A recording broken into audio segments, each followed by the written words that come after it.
Questa volta parliamo di veri mostri, i fiaschetti di corrente, piccoli animali le cui femmine adulte sono però in grado di uccidere con le loro punture anche il bestiame di grandi dimensioni. Appartengono alla famiglia dei simulidi, in inglese si chiamano black flies, mosche nere.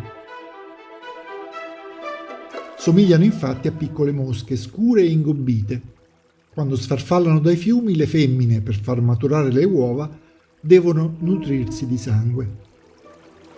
Non entrano nelle case, ma le sere d'estate aggrediscono il bestiame al pascolo e qualche volta anche le persone. Le persone possono rifugiarsi al coperto, ma i poveri animali restano completamente esposti agli attacchi. Migliaia di queste moschette si posano allora indisturbate sui loro fianchi e sul muso, bucano la pelle con il loro apparato boccale e si saziano del sangue della vittima. Se le punture sono tante, la saliva anticoagulante iniettata può determinare una grave reazione allergica. Anche in Italia settentrionale ci sono state morie di vacche causate dagli attacchi di simulidi. Li chiamiamo fiaschetti per la forma caratteristica delle larve. Vivono sulle pietre del fondo dei fiumi e dei torrenti che scorrono velocemente e si alimentano filtrando l'acqua con ventagli di setole che hanno sulla testa.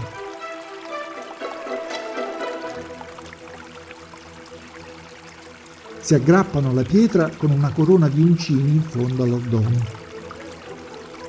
Un'altra piccola corona di uncini sta all'apice di una sporgenza mobile anteriore.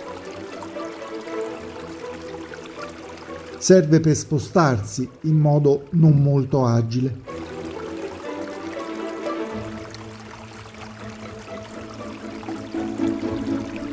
Ma soprattutto viene usata per rinforzare la presa quando c'è il rischio di essere trascinati via dalla corrente.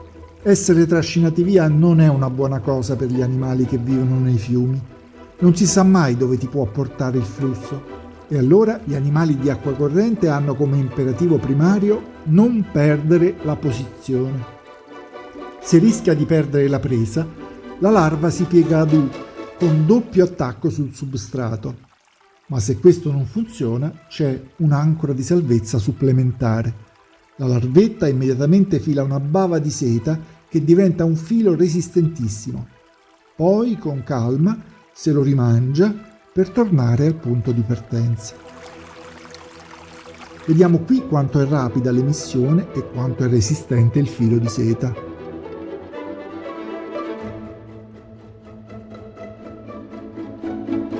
Le condizioni ambientali del fiume e delle aree circostanti influiscono sulla proliferazione o sulla scomparsa di determinate specie di simulidi. Gli attacchi massivi all'uomo o al bestiame dipendono anche dalla presenza e dall'abbondanza di queste particolari specie. Un altro motivo per stare attenti alle problematiche ambientali.